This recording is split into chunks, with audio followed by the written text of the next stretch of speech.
that the senses, mind, and intelligence, these are the three sitting places.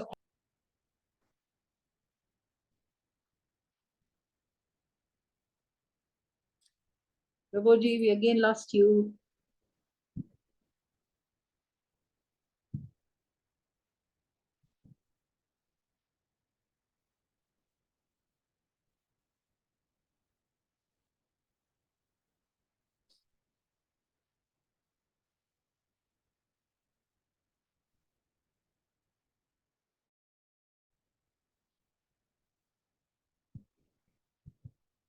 So Krishna is trying to tell that the senses, the mind, and the intelligence are the sitting places of this lust.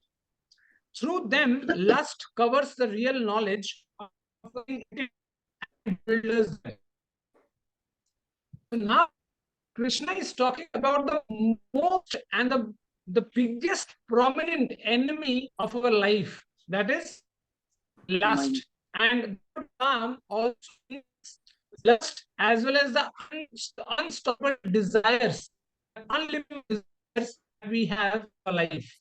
So calm truth. It's breaking, So now Prabhuji. Krishna is Voice is still breaking. Second, Mataji. Yeah, Prabhuji, just give me a second, Mataji. breaking, yeah. Yeah, Mataji, just give me a second, Mataji. Just give me a second.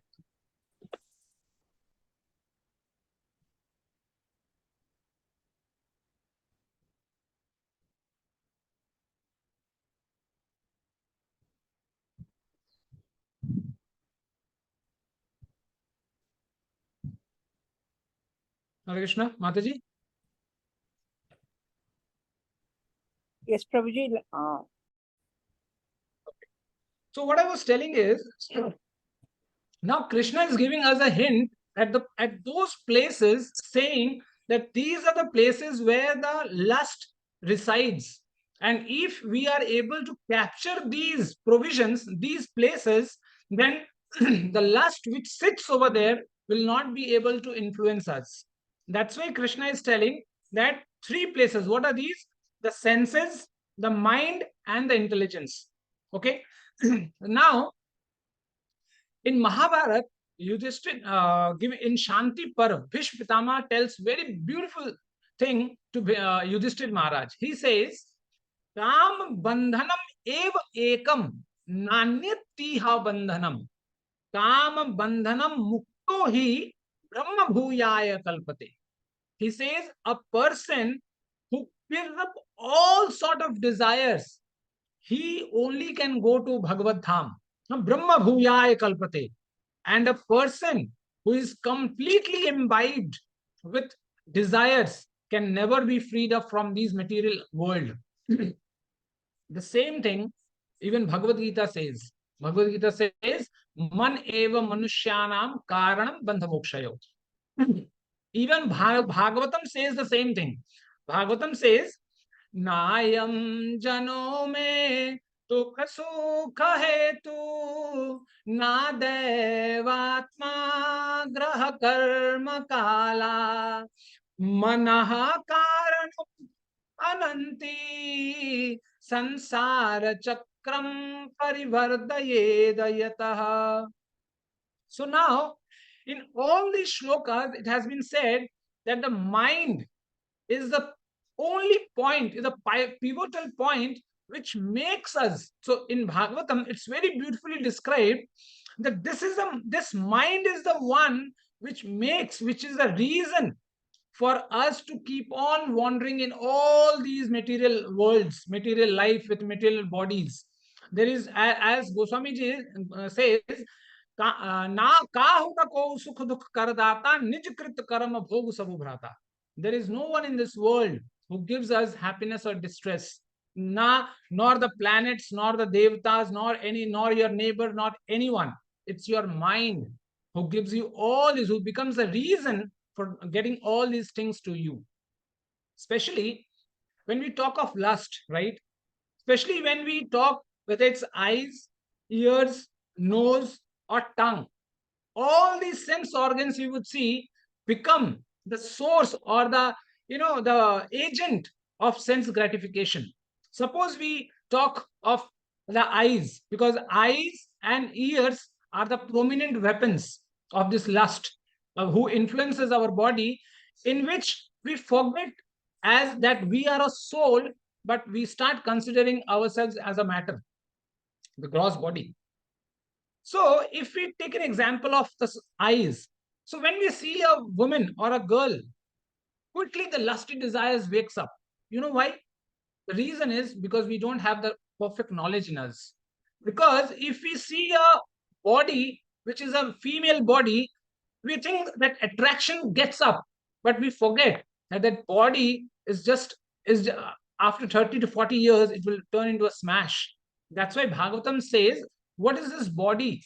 So Bhagavatam describes asti stambham snayu baddham mans shonit lepitam charmavandham durkandham patram tripurishayo. Asti stambham. What is this body? This body is a cave of consisting of pillars of bones. We have so many bones. Asti stambham. Stambham means pillars. Pillar of bones. Snayu baddham. Snayu baddham means this body is completely covered covered with nerves. Snayu means nerves. Mans shonit lepitam. Mans means flesh. Sonit means blood. This body is completely wrapped up with blood and flesh. Charma vandam. And the best part is that what God has given is it has been covered with a beautiful skin with which we get attracted. But at the end of the day, it says Durgandham Pat Purishayam. But at the end, this body consists of it's a pot of mucus, bile, and whatnot. It just keeps on stinging every now and then. If we have this knowledge, we'll never get attracted towards anyone. That's why Krishna is telling that these three places, that is mind, sense organs, and the intelligence, if these three places we are able to capture with knowledge, then we will never get influenced with lust. Suppose that's why Krishna always says that you should never allow your sense organs to enjoy.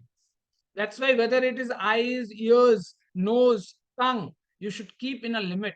What you should see, what you should eat, what we should hear, what we should see. All these things should be, controlled with scriptures. Whatever the scriptures have told, that only we should eat, that only we should see, that only we should hear, that only we should, taste. That's why going ahead, see what Krishna is telling in the next verse.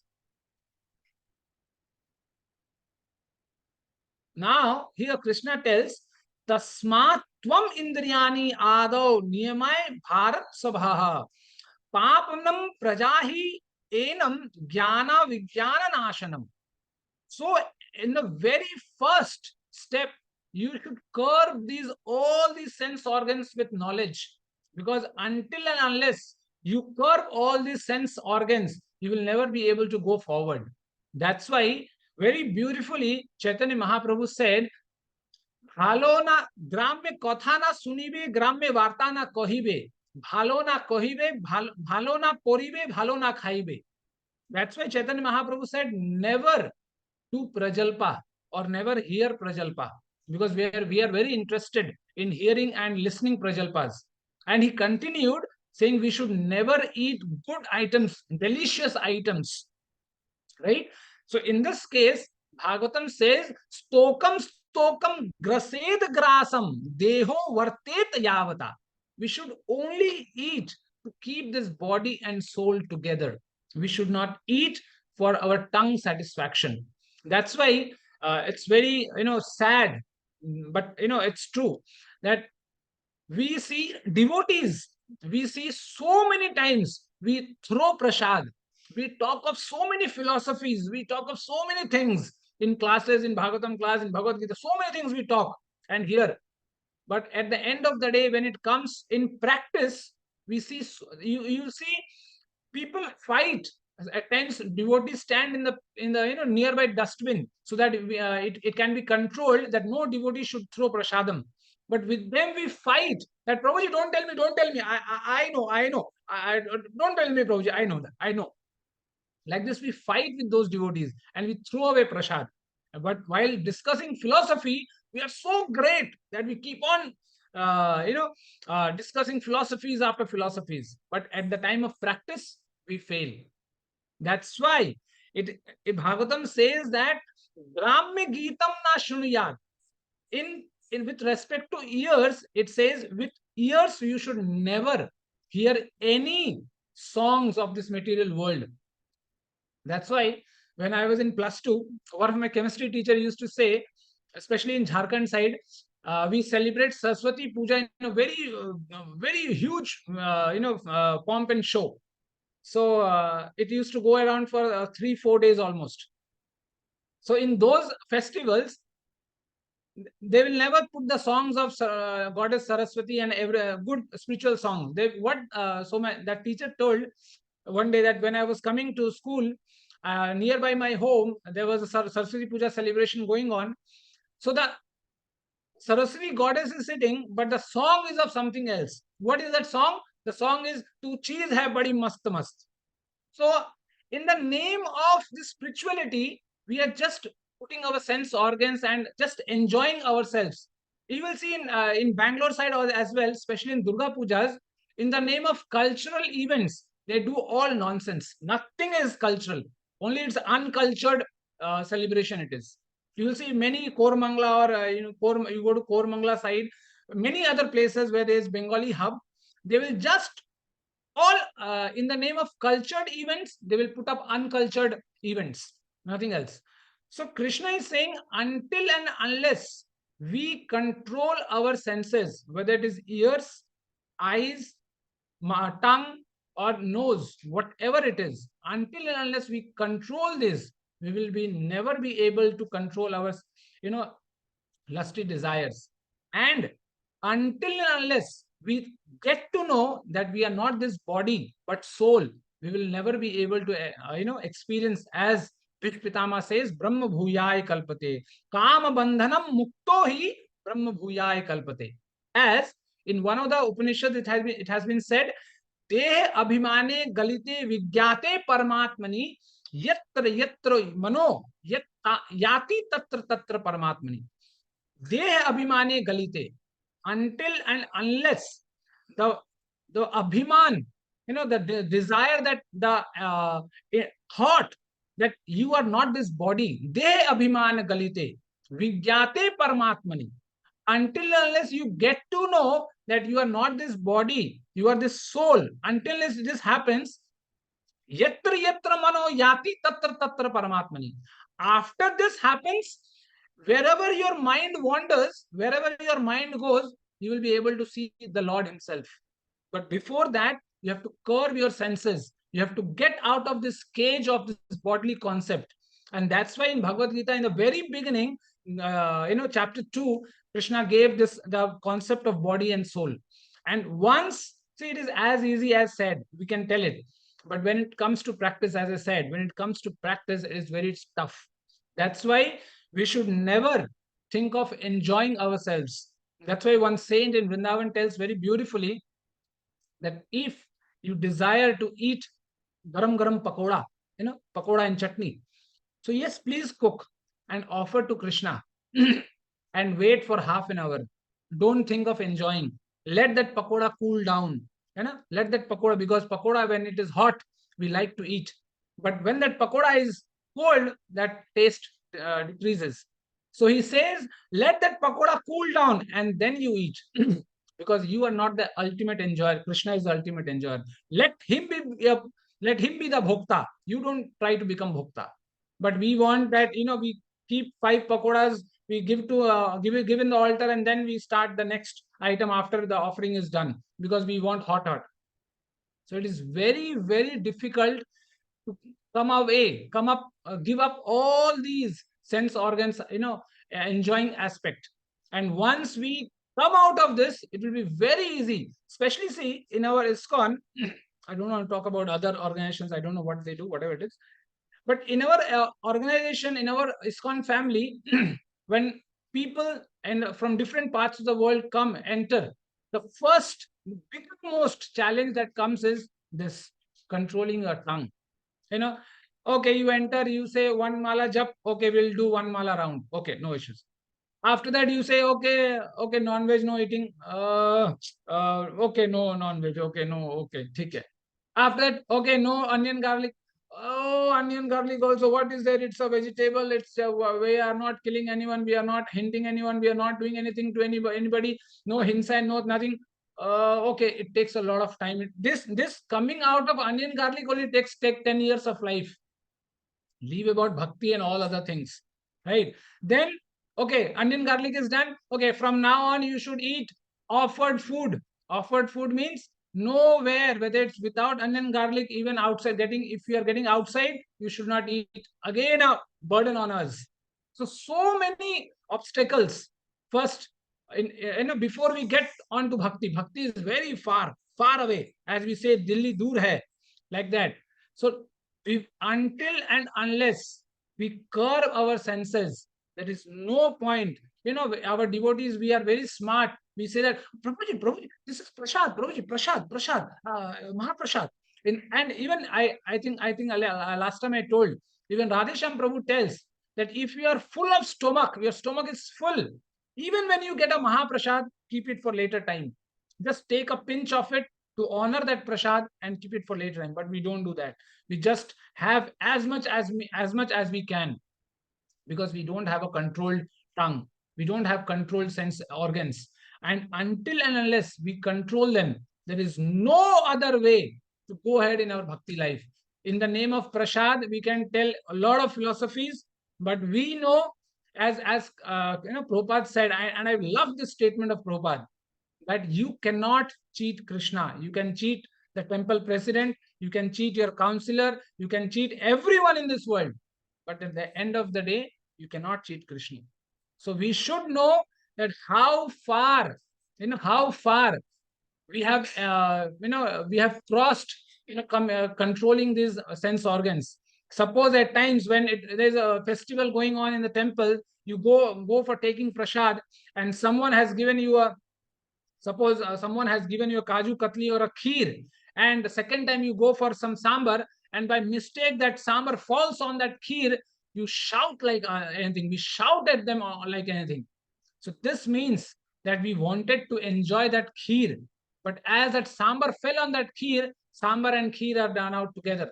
Now nothing can be tasted. So we shout like anything. That means we have that propensity of enjoying till date. And until and unless, whatsoever, howsoever, we can give a lot of strategical invention, strategical thought that this should happen, that should happen. But at the end of the day, until and unless we control our sense organs and we control our thought process, we control our enjoying propensity, we will never be able to go ahead. You can chant 100 rounds in a day, no effect. And believe me, devotees, it's very unfortunate, but I have seen people in here, after decades of life spending, even the same behavior is getting continued. Decades. It's not a decade. Decades means the entire life has gone. So it's very important.